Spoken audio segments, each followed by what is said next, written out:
When my grandmother died, I knew her house was supposed to pass to me. But my aunt, a greedy and heartless woman, forged the will and sold the house to spend the money on herself. She thought I would accept it. But I took everything she ever loved. The old Victorian on Maple Street was more than just a house. For me, it was the only real home I'd ever known. The creaky floorboards, the worn banister smoothed by decades of hands sliding down its length, the garden where my grandmother taught me about each flower by name, every inch held memories that kept me alive after my parents' accident. I was only 8 when they died. The courts were going to put me in foster care, but Grandma Eleanor fought for custody. "This child needs family," she told the judge, her voice wavering but determined. "He needs roots, and love, and someone who remembers his mother's laugh." She won, and that changed everything. While other kids my age were playing video games, I was learning to bake sourdough bread in Grandma's kitchen. She'd tell stories about my mom growing up in this same house, about how she used to hide under the stairs with a flashlight and books, creating her own little reading nook. Sometimes, when the house was quiet, I'd curl up in that same spot, feeling closer to the mother I was starting to forget. "This house has sheltered 4 generations of our family," Grandma would say, her blue eyes twinkling as she looked out the bay window at her prized rose garden. "And someday, Nathan, it will be yours. You'll raise your own family here, and the walls will hold new stories." I believed her. I had no reason not to. Aunt Carol would visit occasionally, always with some crisis that needed money to solve. She was my mother's older sister, but they couldn't have been more different. Where my mom had been warm and giving, Carol was sharp edges and calculated moves. She'd sweep in wearing designer clothes that probably cost more than her monthly mortgage payment, cry about her latest divorce or failed business venture, and leave with a check from Grandma's carefully managed savings. "Your aunt is struggling," Grandma would say diplomatically after these visits. "Sometimes people get so focused on what they want, they forget what they need." I was 26 when Grandma's health started failing. The cancer moved fast, giving us barely 3 months from diagnosis to the end. I moved back home to care for her, taking leave from my job as a software developer in Boston. Carol visited exactly twice, once to help organize medical paperwork and once the day before Grandma died. That last visit, I was in the kitchen making tea when I overheard them talking. "Mom, you need to think practically," Carol's voice had an edge I recognized from her sales pitches. "Nathan's young, he has his whole life ahead of him. He doesn't need to be tied down to an old house. I could sell it, invest the money for both of us. The house goes to Nathan." Grandma's voice was weak but firm. "It's all arranged. My lawyer, Mr. Davidson, has the paperwork." I brought in the tea then, and Carol changed the subject smoothly, talking about her new business venture in luxury pet accessories. But I saw something in her eyes that made me uneasy. Grandma died on a Tuesday morning in early spring. The cherry trees she loved were just starting to bloom, petals drifting like snow across the front yard. I was holding her hand when she took her last breath, her fingers squeezing mine gently before going still. The next few days passed in a blur of funeral arrangements and condolence casseroles. Carol took charge of everything, speaking to the funeral home in hushed tones about arrangements and papers. I was too numb to question it. Every time I walked through the house, memories hit me like physical blows. Grandma's reading glasses still on her nightstand, her favorite throw blanket draped over her chair, the half-finished crossword puzzle on the kitchen table. "Don't worry about any of the legal stuff," Carol told me, patting my shoulder with perfectly manicured nails. "I've got it all handled. You just focus on grieving." Her sympathy felt practiced, like she was auditioning for a role she'd already been cast in. It wasn't until a week after the funeral that I started asking questions. I'd been going through Grandma's papers, looking for the contact information for her lawyer, Mr. Davidson. "Oh, that won't be necessary," Carol said, her voice honey-sweet but her eyes sharp as glass. "There wasn't actually a will. Mom never got around to finalizing anything. The words hit me like ice water. That's not possible. She told me specifically that Mr. Davidson had the paperwork. Carol's laugh was light, dismissive. Nathan, honey, she was confused near the end. You know how it is with the medications. As her only living child, I'm the natural heir. It's already been processed through probate. Something in her tone made my skin crawl. I remembered Grandma's voice, weak but certain, it's all arranged. I tried calling Mr. Davidson's office, but the number was disconnected. When I drove to the address listed online, I found an empty storefront with a "For Lease" sign in the window. It didn't make sense, this was the lawyer Grandma had used for decades. That's when Carol dropped the real bomb. I've already accepted an offer on the house, she said over coffee at the local diner, her voice carrying just enough false sympathy to draw attention from nearby tables. It's a great price, actually. The market's hot right now. My coffee cup froze halfway to my mouth. You're selling the house. Already sold, actually. We close next week. She stirred her latte with precise movements. I know it's fast, but sometimes you just have to rip off the band-aid. You understand, don't you? You've got your life in Boston, your career, you don't need this old place weighing you down. I wanted to scream. I wanted to throw things. I wanted to tell everyone in the diner what she was doing. Instead, I forced myself to stay calm, to nod, to play along. Because something wasn't adding up, and I needed time to figure out what. That night, I started digging. I called every law office in town, asking about Mr. Davidson. Most hadn't heard of him, but one receptionist remembered something. Oh, Richard Davidson. He retired last year, moved down to Florida. Sold his practice to Mitchell and Green. It wasn't much, but it was a thread. I pulled it. Mitchell and Green was a small firm specializing in estate law. When I called, the secretary was hesitant to help, client confidentiality and all that. But something in my voice must have convinced her to at least check the archived files. We did take on some of Mr. Davidson's old cases, she said. But most of his clients transferred to other firms during the transition. Let me just, wait a minute. That pause changed everything. There is something here, she said slowly. A will was drafted and notarized 6 months ago. Eleanor Mitchell, is that your grandmother? My heart pounded. Yes. Yes, that's her. You should come in. And, you might want to bring a lawyer of your own. The next morning, I sat in a conference room at Mitchell and Green, staring at a document that made my blood boil. There it was, in black and white, Grandma's will, leaving the house and most of her assets to me. The signature was notarized, the paperwork impeccable. But it had never been filed with the probate court. Someone submitted different paperwork, Sarah Chen, my hastily retained lawyer, explained.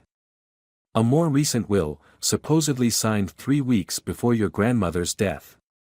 It leaves everything to Carol Mitchell. That's impossible, I said. Grandma could barely hold a pen in those last weeks. She certainly wasn't signing legal documents.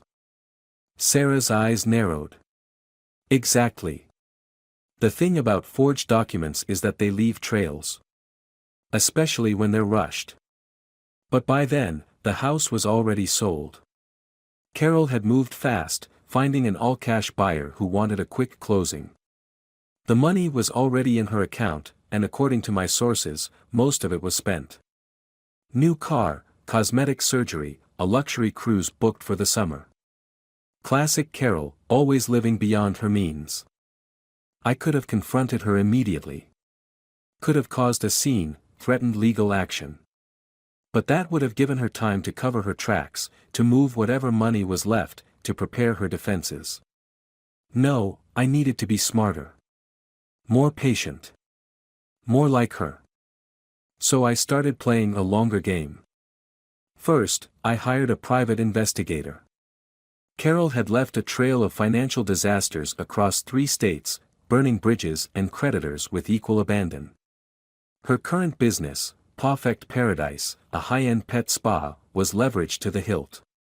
She'd taken out loans using inflated revenue projections, counting on the house money to plug the gaps. I also discovered she had 2 ex-husbands, both of whom she'd left with substantial debts.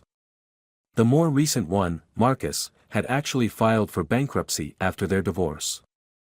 He'd taken responsibility for their joint credit cards as part of the settlement, only to discover she'd maxed them out just before leaving. I reached out to Marcus first. "I don't want anything to do with Carol," he said when I met him at a bar in Chicago. 3 beers in, though, he was more talkative. "She ruined me, man. I was doing fine before I met her.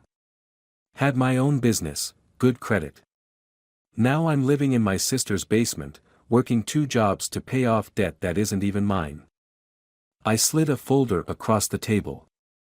"What if I told you those debts might not be legally yours to pay?"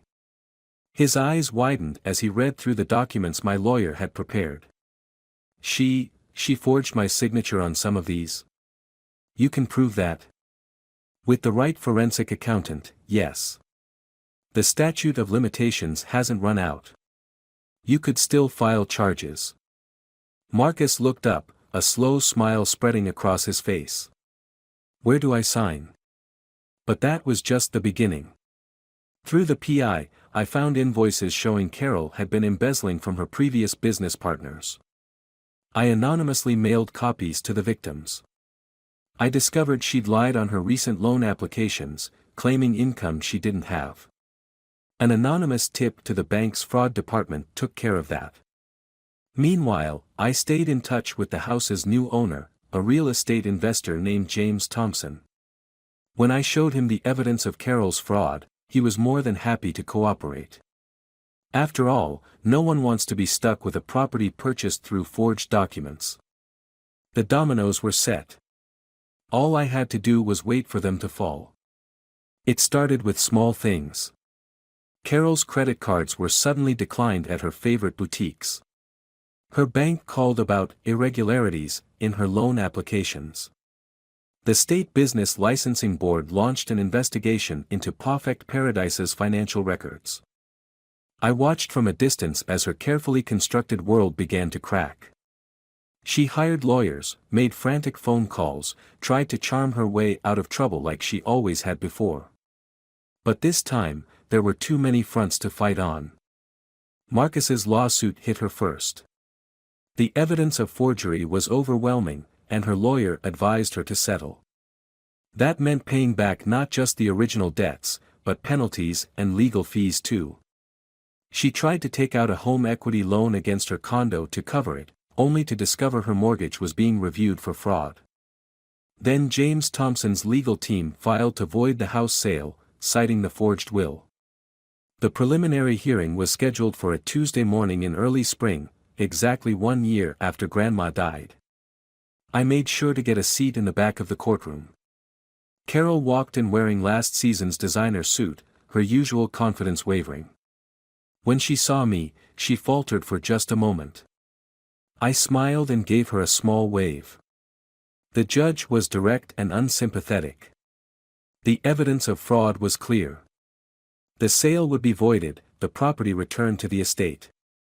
And given the criminal nature of the forgery, she was referring the matter to the district attorney's office.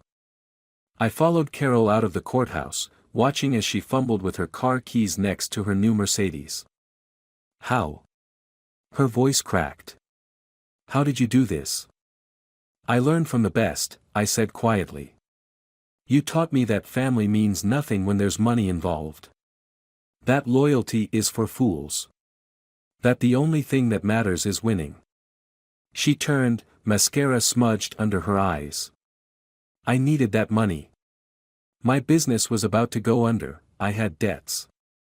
And Grandma would have helped you if you'd just asked.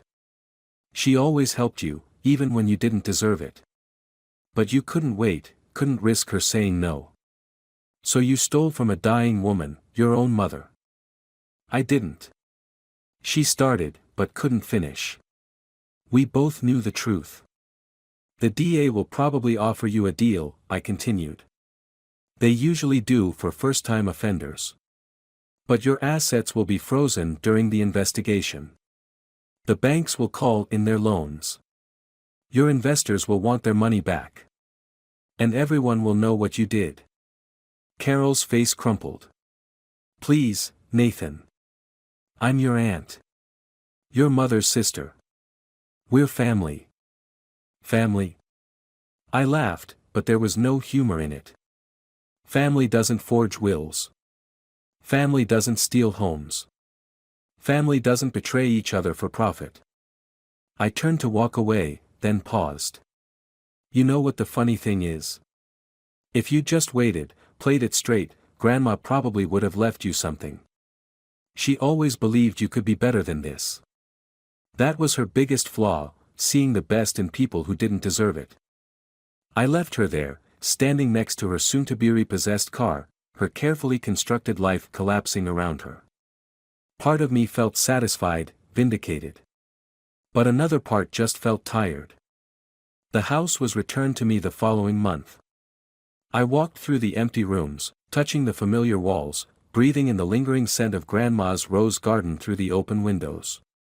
The memories were still there, Mom's reading nook under the stairs, the kitchen where I learned to bake, the creaky third step that Grandma never fixed because she said it made the house feel lived in. I'd won. I'd taken everything Carol valued, her reputation, her business, her lifestyle. The revenge was complete, calculated, and devastating. Just like she would have done. But standing in Grandma's garden, watching the cherry blossoms fall like snow, I wondered if winning was enough. Revenge doesn't bring people back. It doesn't heal the hurt or fill the empty spaces they leave behind. It just creates new wounds, new emptiness.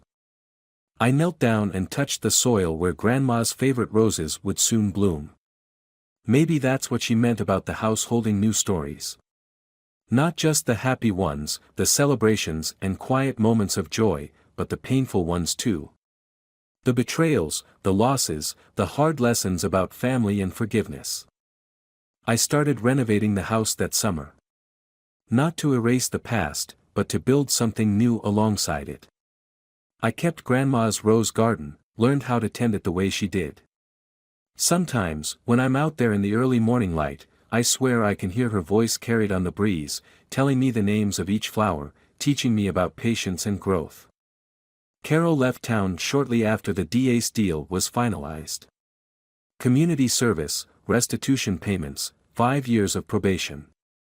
Last I heard, she was living in Arizona, working as a sales clerk at a department store. Sometimes I get emails from her, apologies, explanations, requests to talk. I leave them unanswered. But occasionally, usually late at night when the house is quiet except for that familiar creak of the third step, I think about calling her. Not to forgive, exactly.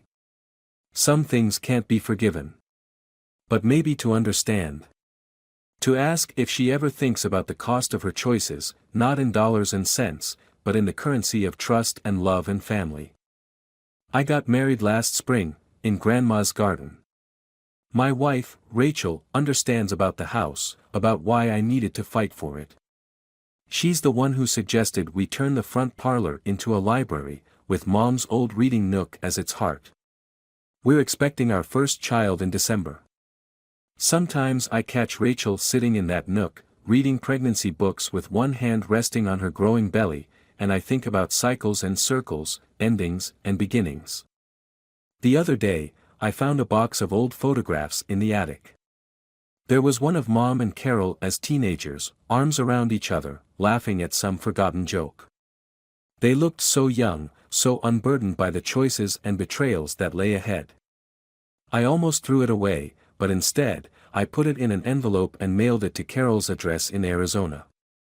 No note, no explanation.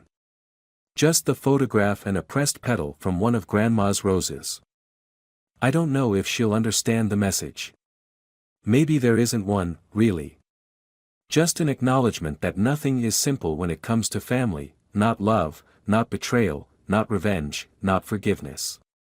We're all just writing our stories in the walls of whatever place we call home, hoping that somehow, in the end, the story makes sense. Last week, I finally fixed that creaky third step. But sometimes, late at night, I swear I can still hear it singing its familiar song, reminding me that some flaws are worth keeping, some wounds worth remembering. Not to keep the pain alive, but to remember who we are and how we got here. After all, that's what Grandma always said about her roses: it's not just the blooms that matter, but the thorns too. They're all part of the same story.